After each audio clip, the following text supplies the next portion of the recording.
She was England's untouchable virgin, cloaked in pearls, powdered in grace, shrouded in fear. But when they opened her coffin centuries later, the stench was overwhelming. The body of a queen had liquefied into sludge. You won't believe what they found. What came next was worse. The myth collapsed. Under the layers of lace and legacy, there was something festering. This is the story of a monarch whose power survived poison, plots, and plague, but couldn't survive her own embalming. The chamber was still. No coronation trumpet, no whispered flattery, just the sour staleness of centuries gone still. When Elizabeth I's lid-lined coffin was finally disturbed, historians were expecting bones. What they found was fluid. The face that had once glared down armies and courtiers had melted into a puddle of blackened residue. Her flesh, once powdered to marble-white perfection, had disintegrated.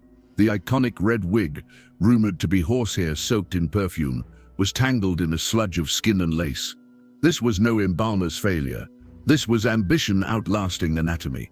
In life, Elizabeth wore 20 layers of cosmetics, lead, mercury, crushed pearls to mask the smallpox scars that spread across her face like burned parchment. She controlled her image like a tyrant controls truth. Mirrors were banned from her court. No painter dared portray her unflattered. Her appearance wasn't vanity, it was policy. But in death, that image control failed. The lead coffin, meant to preserve her, had instead sealed in the moisture, cooking her remains like meat in a vault. Even her corpse revolted against the legend. Her death mask, cast before the final decay, reveals one last irony. The Virgin Queen, who ruled an empire, now expressionless, swollen, and blind. What was once a throne had become a tomb, and what was once a body had become a warning.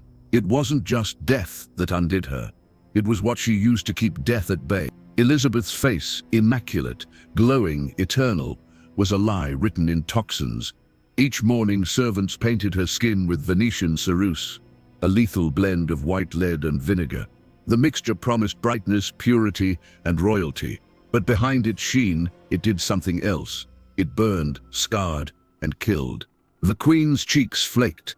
Open sores wept beneath the makeup. So she applied more, layer upon layer, until the texture became a mask thick enough to crack. Poison was prestige. Even as her hair thinned, even as the lid soaked into her bloodstream and warped her gums, she smiled with a face that wasn't hers.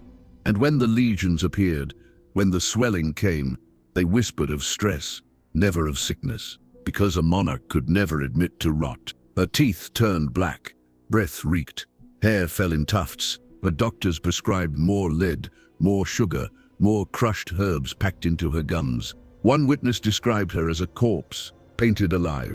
But behind the throne room doors, attendants watched her suffer quietly. Bathing was rare. Elizabeth believed water could open the skin to infection. Instead, she used perfumes to suppress the odor. Rose oil, lavender, and musk, all clinging to the skin's slow decay. The final irony, Venetian ceruse was banned less than a century after her death. Too many women, noble and common, had died in pursuit of her look. Her beauty outlived her, but only as a caution. She didn't just poison herself. She taught a generation of women to paint their deaths in white, and in that pale armor, she smiled at the world as her own body turned against her. Even in decay, a queen must be obeyed. After Elizabeth's death in 1603, her body wasn't immediately buried. For weeks, it remained in Whitehall Palace, sealed in a wooden coffin, surrounded by ceremony. Every day, the ladies of the bedchamber rotated around her body in silence. They didn't speak of the smell. They didn't flinch at the bloating. They bowed. They wept. They watched the corpse swell with each passing hour. The royal funeral wasn't just a send-off. It was a performance choreographed to preserve the illusion of power, even as the body beneath the silks began to break down. But no amount of velvet or hymns could contain it. The embalmers had tried.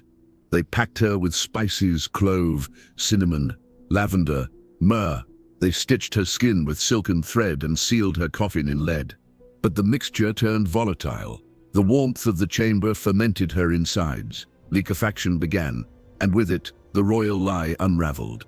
Still, the ritual continued. Her effigy was paraded through London, a wax figure of Elizabeth in full regalia, crowned and stiff, sat atop the coffin. It was not her body. It was her myth. Drums pounded, nobles wept. The people cried for Gloriana, not knowing the thing beneath the lid was now unrecognizable, collapsing under the weight of its own preservation. One observer noted the stench as divine punishment. But the truth was simpler and more tragic. Elizabeth had spent a lifetime controlling her image, refusing to name an heir, claiming her crown by divine right, painting herself as England's eternal virgin. But in death, her body revealed what no ceremony could conceal. The flesh fails, even for a queen, and though the crown sat atop the coffin, it could not stop the drip beneath it. There were no mirrors in Elizabeth's private chambers, not after the age of 40. Servants were forbidden to bring them in. Painters were warned, capture her spirit, not her skin. What she feared was not age, it was exposure. In her youth, Elizabeth had been dazzling, red-haired, sharp-eyed, untouchable. But after surviving smallpox in 1562, the scars never left. They spread across her face like brittle webs, etched into her skin. From then on, mirrors became adversaries. She crafted a new self instead, one with no age, no weakness, no blemish. The Virgin Queen wasn't just a title, it was armor, a woman who belonged to no man, whose face belonged to no time. But behind closed doors, her attendants watched her unravel. They applied thick layers of paint each day. They stitched wigs into her remaining hair. Her hands trembled, her teeth blackened, her hearing faded. Yet still she smiled with a practiced royal calm. By the 1590s, her robes were sewn directly onto her body. She was too frail to undress without tearing skin. No one was allowed to see her unpainted. One noblewoman who stumbled upon her in private, hair loose, face bare, was permanently banished from court. Because to see the real Elizabeth was treason. This fear of being truly seen shaped her final years. She refused to sleep, refused to sit. She stood motionless for hours, afraid that if she lay down, she would not rise again. And perhaps part of her was right. She ruled not by sword or scripture, but by illusion. So she outlawed the one object that could strip it away. Mirrors showed mortality, and mortality was not fit for a monarch. Section 5. Her breath outlived her body. By the time Elizabeth I died, her voice was barely a whisper. Her once commanding speeches, "I know I have the body of a weak and feeble woman," had faded into silence.